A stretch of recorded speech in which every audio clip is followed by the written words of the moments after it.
bagaimana kita bisa melakukan studi tiru untuk mengupgrade wawasan, untuk meningkatkan kapasitas, sehingga kita ketika berperan dalam melakukan tupoksi kami sebagai ormas bisa mendapatkan ilmu itu. Jadi kita sangat tahu ya bahwa banyak undang-undang itu yang muncul yang serba baru dan kita telah upgrade sehingga akan membatasi ruang gerak kita dalam melakukan fungsi. Dan karenanya kemarin kami sudah mengunjungi melakukan studi itu ke Komisi Informasi Publik, yang kedua ke Ombudsman, dan ini hari kedua kita mencoba untuk belajar pada Fitra, karena kita sangat paham, sangat tahu Fitra itu begitu independen dan nama besarnya dalam hal transparansi anggaran luar biasa. Meskipun ada prinsip-prinsip dasarnya ya. Terus ada saya dengar ini masalah ada tentang gender, tentang lingkungan, tentang ini yang masuk dalam sektor kan fokus dalam kinerja Fitra. Dan karenanya terkait transparansi informasi, berikut pengawasan, berikut bagaimana cara membuat pelaporan dan sebagainya, kami hadir di depan sini ingin mendapatkan pencerahan dari panjenengan. Sekiranya apa yang perlu kita siapkan sebagai materi untuk melakukan peran terhadap transparansi anggaran, sehingga kita juga menjadi sebuah ormas nanti di Magetan dengan kemampuan yang terupgrade dan melakukan kerjasama dengan pihak Pemkab Magetan itu bisa diterima. Mungkin itu pemikiran kami selaku ketua rombongan. Mungkin ada yang lain menyampaikan sesuatu sebelum waktu kami berikan kepada Mas Dahlan selaku tuan rumah. Demikian dari kami. Wassalamualaikum warahmatullahi wabarakatuh. Waalaikumsalam. Mas Rudi. Assalamualaikum warahmatullahi wabarakatuh. Selamat pagi Bapak Ibu sekalian. Ini punya cuma satu, Bapak Ibu yang saya hormati dan saya banggakan. Pertama, saya sampaikan banyak terima kasih atas kehadiran Bapak Ibu sekalian ke sekretariat kami. Ini sesuatu yang satu kehormatan buat kami bisa bertemu dengan Bapak Ibu, dan sekaligus nanti kita sebenarnya juga sharing ya, karena saya juga tidak mempersiapkan sesuatu, karena kemarin dihubungi oleh Pak Jaini itu ngasih undangan, tidak tahu apa yang akan didiskusikan gitu, karena kunjungan ya sudah, kalau kunjungan kita intinya kita bisa bertukar pengalaman, tukar informasi terkait dengan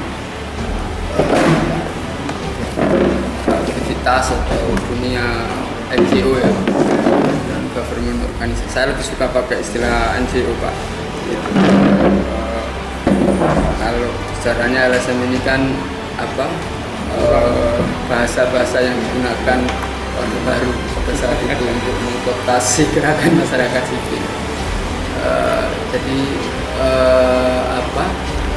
Fitra, sebelumnya kami perkenalkan, Fitra itu didirikan tahun 99 persis setelah reformasi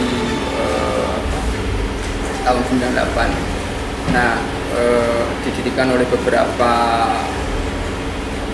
orang, dan saya kira Bapak Ibu sudah pernah dengar ada nama Laude itu pernah jadi DPD, kemudian ada Prof. Istanul Arifin, ada juga Pak Suramin yang dulu di Badan Pemeriksa Keuangan, jadi BPK di nasional. Kemudian ada Pak Ismail Amir, itu salah satu pendiri Fitra, dan banyak termasuk ini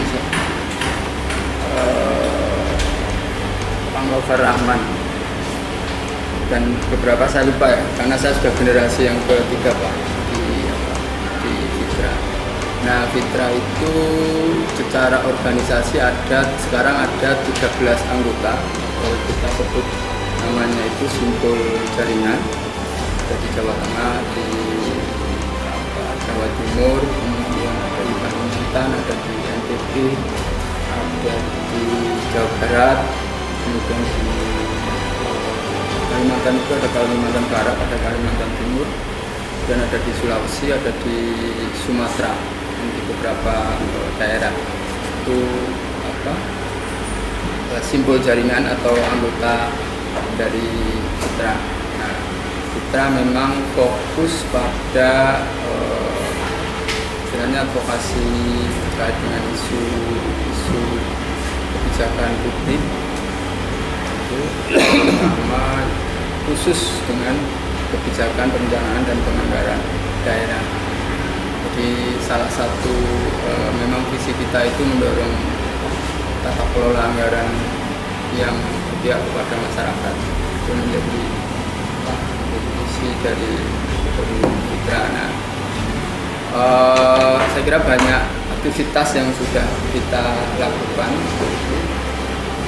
dan secara prinsip memang di statuta kita itu sebagai organisasi yang independen, Pak.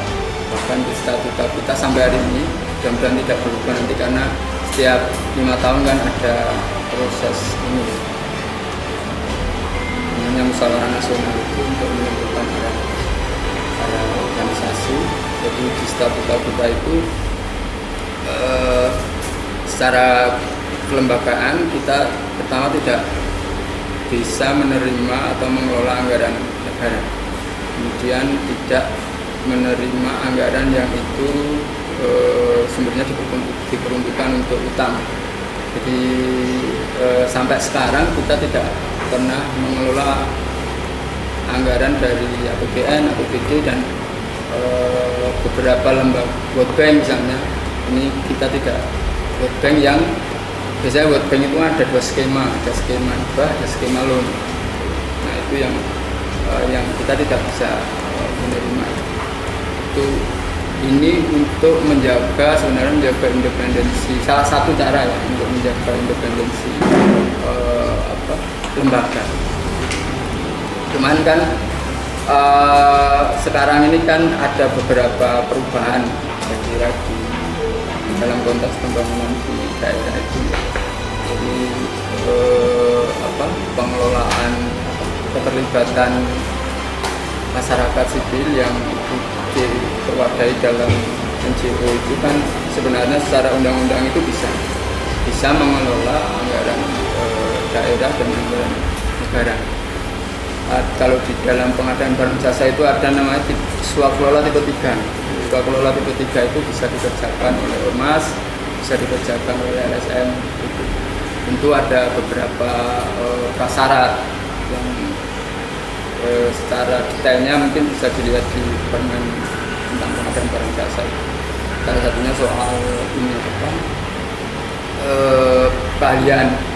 Jadi punya keahlian dan punya pengalaman, kemudian juga punya mekanisme akuntabilitas yang tinggi. Ini menjadi salah satu prasyarat, dan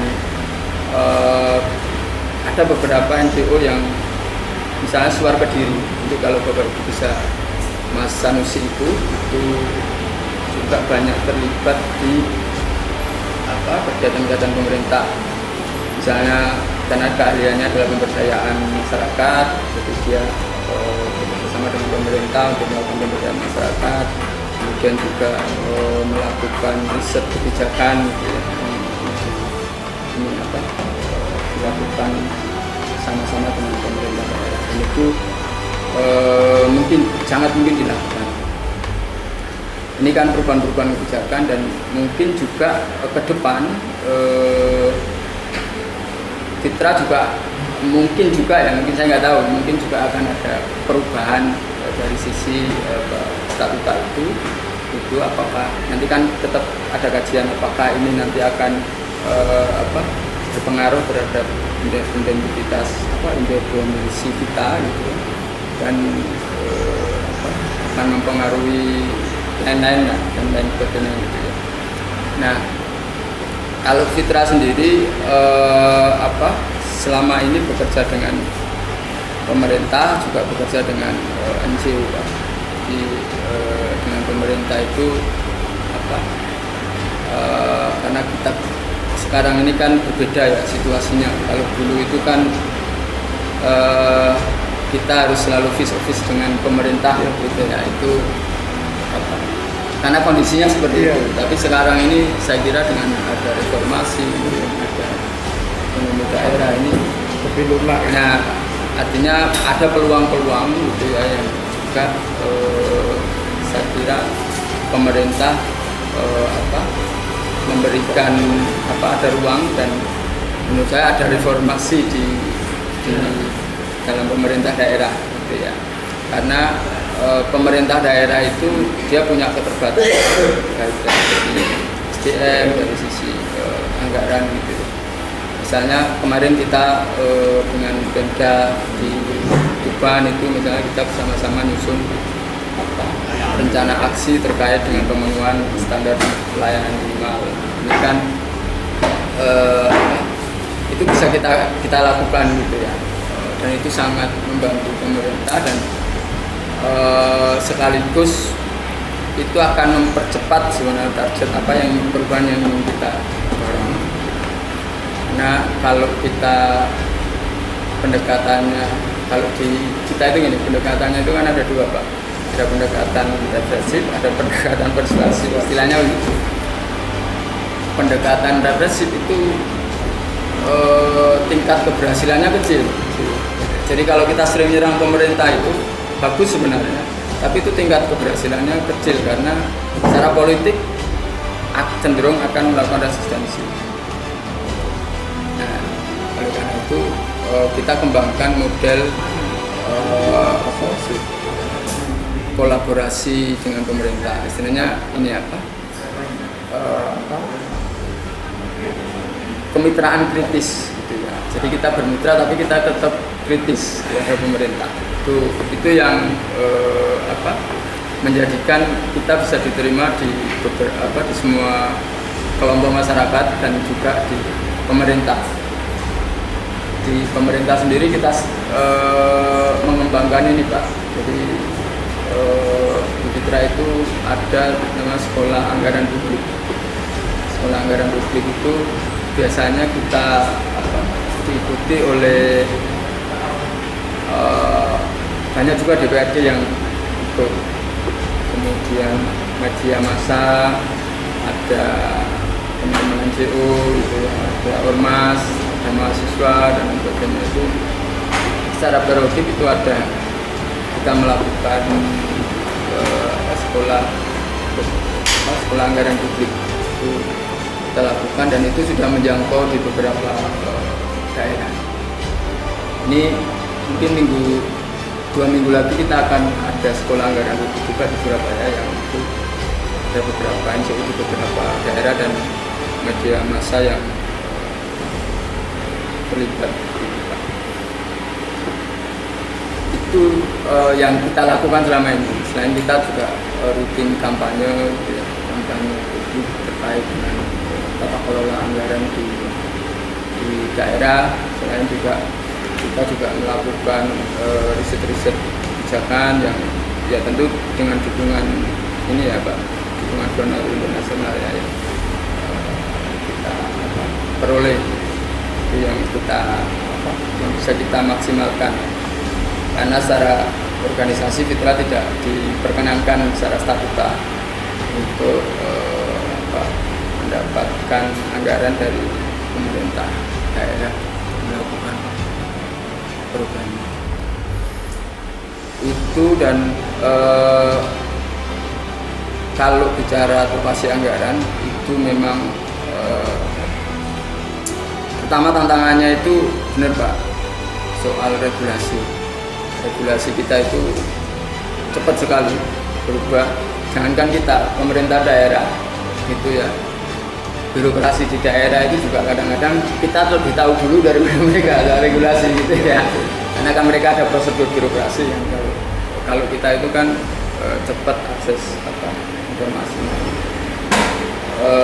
Salah satu tantangannya itu, jadi berubah dinamika kebijakan di tingkat terutama di nasional itu sangat cepat sekali berubah. Jadi Permendagri ini belum selesai dipahami sudah muncul Permendagri baru lagi. Yang terakhir ini kan ada Undang-Undang nomor 1 tahun 2022 tentang hubungan keuangan pemerintah pusat dan daerah. Ini kan juga satu kebijakan baru ya yang terkait dengan pengelolaan keuangan daerah. Dan di beberapa tempat itu juga di beberapa daerah itu juga banyak yang belum terlalu detail memahami tentang undang-undang itu, baik pertama ya dengan pemerintah daerahnya gitu. Itu dan beberapa regulasi turunannya itu salah satu tantangan. Yang kedua juga ini soal akses informasi. Kira kalau sudah KOKI, informasi sudah sangat ini dokumen anggaran itu sebagian besar itu menganggap masih itu menjadi dokumen rahasia. Nah ini salah satu tantangan sehingga kadang-kadang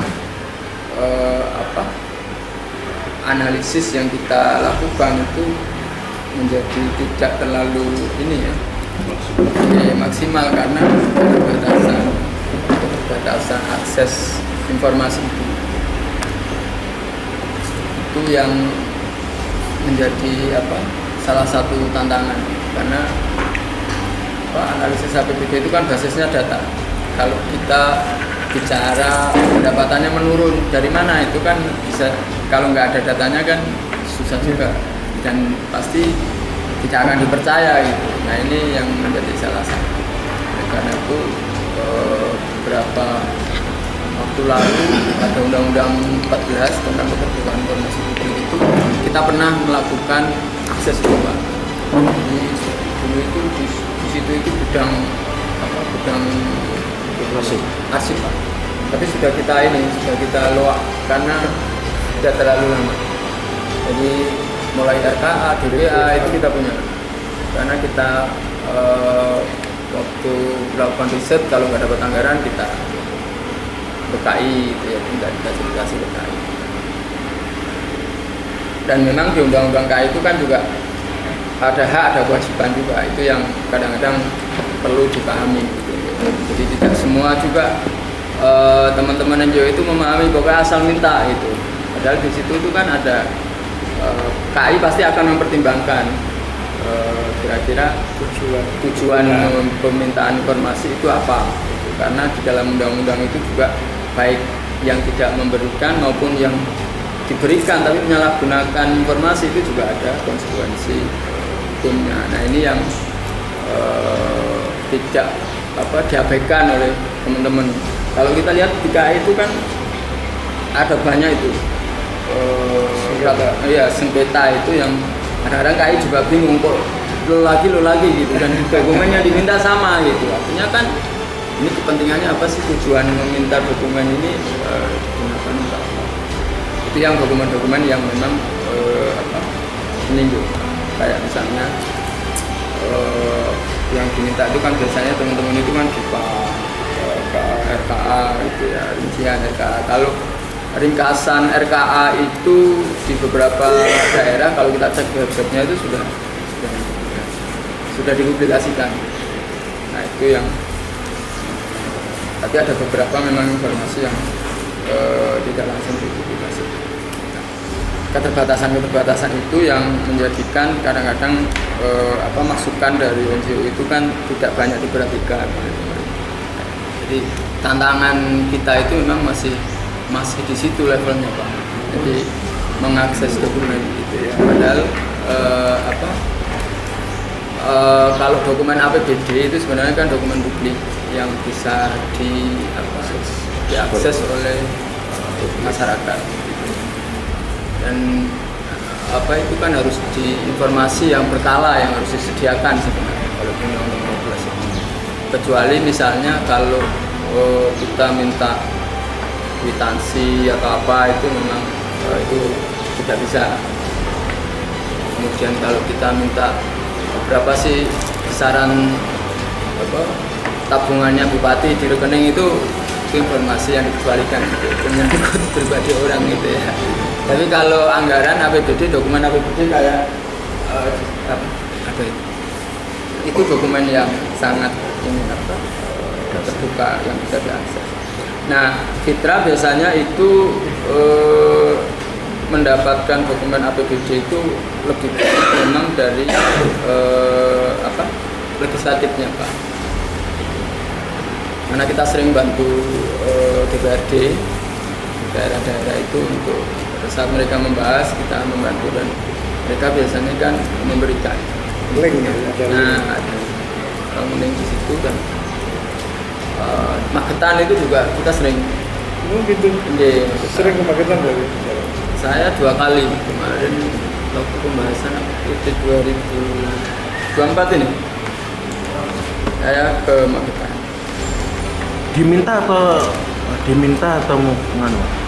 Diminta dari pihak DPRD Magetan atau personal Pak? Personal. Nah, jadi statusnya itu sebagai ini kayak konsultan gitu. Konsultan. Iya, konsultan. Tapi kalau bersama DPRD dengan Fitra nggak boleh. Nah, tapi ini konsultan. Ya. Tahun berapa itu? 2024 kemarin, bahas KUA-nya 2000.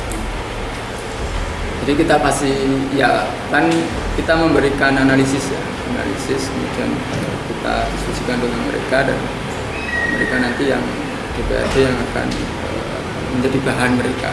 Karena DPRD itu kadang-kadang kan memang dia tidak punya waktu gitu ya untuk membaca dokumen setebal itu. Nah, kemudian juga Kemampuan membaca Atau kemampuan dari bayangkan kalau anggota DPRD harus buka dokumen segini tebalnya, kemudian membuka aturan Permendagri yang segini gitu ya kan tidak mungkin punya waktu juga. Pak Kapolter, ini sebuah pertanyaan mungkin belum dari teman dari kami. Yeah. Ketika dari kabupaten lain dari Magetan meminta bantuan dari konsultasi untuk DPR, pernah nggak Bapak ini menjawab apakah di Magetan tidak ada semacam LSM atau Romas yang kayak begini? Pernahkah terlempar pertanyaannya kayak itu ke beliaunya yang meminta itu? Nah, punten ini sebelumnya ya. Iya. Nah, ini menarik. Kan di Magetan juga banyak ini NGO, di sini juga ada. Kenapa kok lari ke daerah? Ada nggak pertanyaan gitu ke beliaunya itu Pak? Pernah? Ya mungkin begini Pak, di beberapa tidak hanya di Magetan ya. Ya. Jadi ini juga soal misalnya di Jawa Tengah itu kan ada Fitra juga gitu ya. Tapi biasanya memang satu soal percaya gitu ya, kalau analisis kita itu memang Bagus. nah situ. sangat ini gitu. Nah ini kalau bahkan kan Fitra Jatim kadang-kadang juga memberikan ini bukan Fitra Jatim ya, kami juga biasanya diundang oleh teman-teman DPRD di Jawa Tengah, ada dari Magelang, kemudian Rembang sampai ke Jawa Barat itu Tegal, sangat Tegal. Nah, padahal di sana ada Fitra Jawa Tengah. Cuman memang etik ya, karena sama-sama Fitra, jadi pernah satu kali memang kita minta teman-teman mengusung Fitra Jawa Tengah. Tapi ya balik lagi, karena DPRD itu kan berbeda Pak dengan eksekutif ya. Jadi kalau terlalu akademik itu juga mereka tidak terlalu ini. Tidak berkembang juga. Ya, tapi kalau terlalu ini juga mereka nggak mau juga gitu. Jadi karena kan kalau DPRD kan kepentingannya tidak hanya ini ya, tapi ada kepentingan politis dan lain-lain. Politis. Ya, itu nah sehingga analisis kita itu yang dianggap paling layak lah menurut mereka ya, paling layak untuk dijadikan bahan untuk diskusi dengan eksekutif. Nah ini mungkin nanti kan kita bisa juga ke depan mungkin bisa kita diskusi soal memahami anggaran dan sampai kita punya produk analisis gitu ya, yang bisa kita depan mungkin bisa kita lakukan. Sebenarnya kalau dasar dari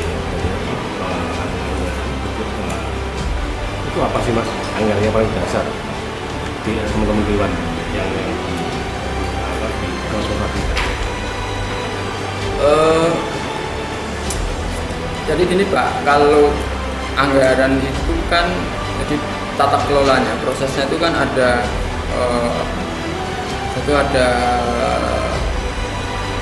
dokumen perencanaannya, ada RPJMD, ada RKPD, ada KPKS, ada APBD. Biasanya kalau DPRD itu kan karena dia mainnya adalah lebih pada politik anggaran gitu ya, jadi dia akan mengejar apakah anggaran ini sudah konsisten dengan tujuan politik pembangunan.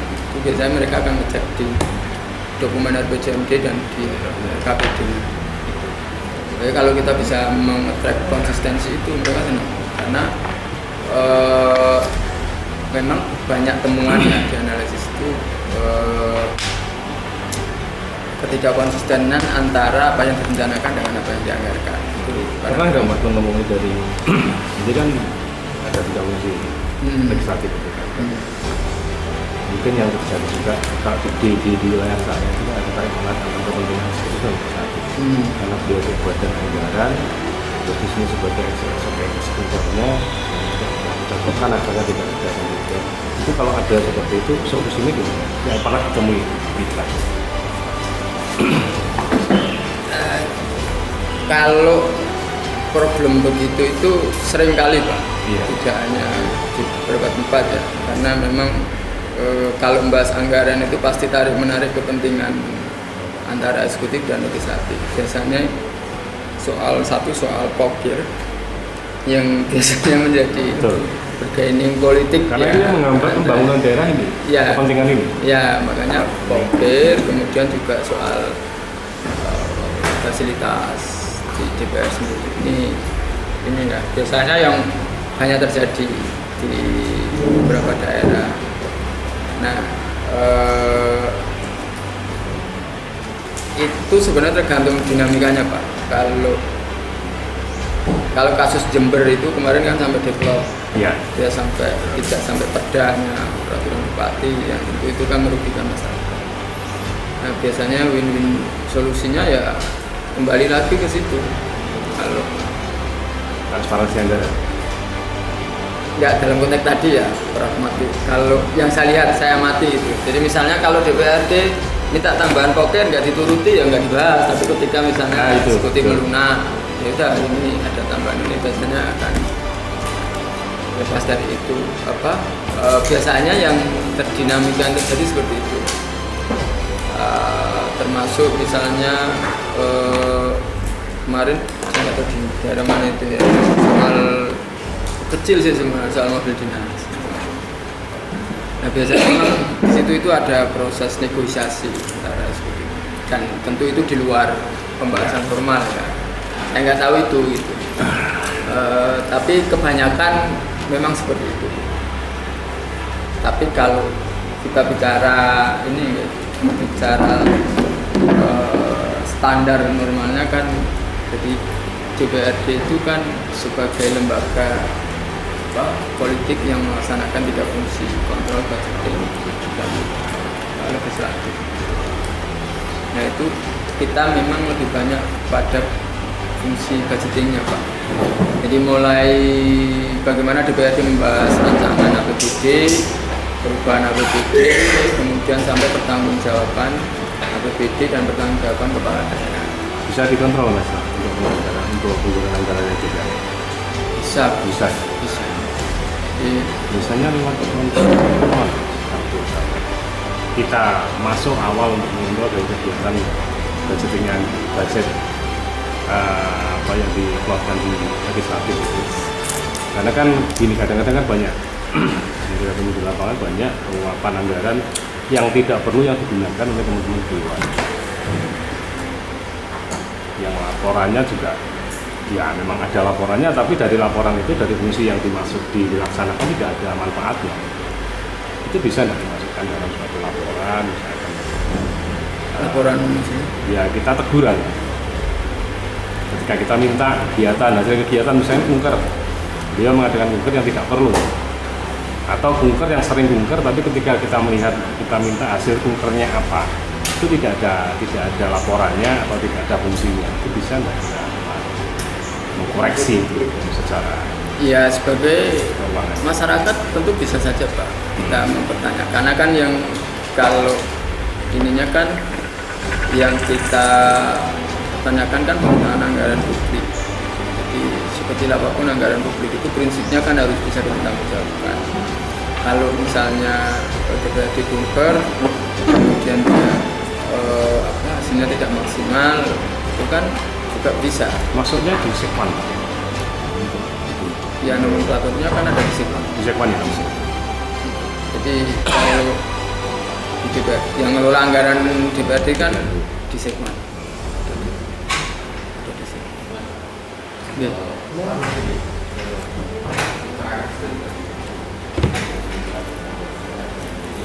Gak terasa. Menjadi konsultan, makan konsultan untuk membuat kajian tentang penyusunan anggarannya atau dalam bentuk skema penyusunan rencana dari awal, prosesnya, untuk peran partisipasi atau seperti apa? Gambaran secara luas. Dua isu, bukan dua kali, dua isu. Ini isu governance itu terkait dengan tata kelolanya, juga isu di budgeting. Ini yang kita dorong. Misalnya kemarin kita mendorong tata kelola pemenuhan SPM, standar pelayanan minimal. Itu kita dorong mulai dari kelembagaannya, itu menyangkut tata kelolanya, bagaimana pemenuhan SPM itu dilakukan gitu ya, leadingnya di mana gitu ya. Kebetulan kan ada tim SPM ya, ada tim SPM di daerah itu, ada tim SPM biasanya di bagian pemerintah pemerintahan yang kemudian dari sisi rencana strategisnya, rencana aksinya seperti apa. Jadi kemudian baru bicara juga alokasi anggarannya. Jadi dua hal itu yang kita lakukan untuk isu apapun, pendidikan, kesehatan. Kemudian dari dua ini. Ya, dan lain sebagainya. Jadi kita lihat bagaimana governance-nya, tata kelolanya, tata laksananya, kemudian berapa sih anggarannya gitu. Karena prinsip anggaran itu kan dua Pak, kuantitas dan kualitas gitu ya. Percuma anggaran besar kalau kualitasnya tidak baik kan juga tidak ada capaian. Karena kan manifold function itu ya. Jadi anggaran Rp1 itu kalau prinsip di anggaran itu harus bisa diukur kira-kira outputnya apa, capaiannya apa, dampaknya apa. Nah itu kan penting juga. Cuma kalau kita dorong misalnya anggaran pendidikan harus 20%, harus sekian miliar gitu ya. Tapi kita tidak mendorong juga kira-kira dari sekian miliar itu apa sih dampak Goalnya apa? goalnya, misalnya pembangunan pendidikan di Magetan itu apa dari anggaran 20% dari APBD. Iya, yang mau dicapai apa dari pembangunan itu, pembangunan pendidikan. Oh, dari sisi output itu misalnya ada sekian orang yang bisa menikmati pendidikan 9 tahun. Dampaknya apa? Tentu ini akan berdampak kepada berkontribusi pada penurunan angka kemiskinan. Nah, itu kan harus bisa diukur kalau di pemerintah itu. Jadi misalnya kunker itu anggarannya 10 miliar, 10 juta lah satu kali kunker. Itu kan harus bisa diukur berapa outputnya apa. Outputnya apa? Jadi besaran nilai keuangan itu harus ada target. Iya, outputnya apa? Oh, outputnya adalah ada sekian ada misalnya dari 10 juta yang dianggarkan satu kali kumpul itu ada 5 aspirasi yang masuk. Outcome-nya apa? Aspirasi ini bisa masuk di dalam pembangunan daerah, danai. Dampaknya apa? Tentu dampaknya kan akan menjadikan masyarakat ini lebih berdaya, lebih kuat. Nah itu kan sebenarnya harus bisa diukur Pak. Idealnya begitu. Sama lah kayak kalau kita di organisasi di Fitra itu kan juga mengukurnya begitu. Jadi kita 5 tahun itu biasanya nyusun rencana strategis kita apa 5 tahun. Goal yang mau kita capai dalam konteks tata kelola anggaran di Indonesia itu seperti apa sih? Terus ini mau dicapai lewat apa? Output tahunannya apa yang mau itu namanya apa istilahnya kalau bahasa perencanaan itu milestone-nya gitu ya. Jadi harus terukur, harus terukur. Jadi Fitra itu juga punya RPJM, Mbak, rencana pembangunan rencana pergerakan, rencana pergerakan. Jadi setiap 5 tahun, setiap 3 tahun ya, kan 3 tahun itu kita nyusun Renstra. Renstra ini akan dilakukan selama 3 tahun.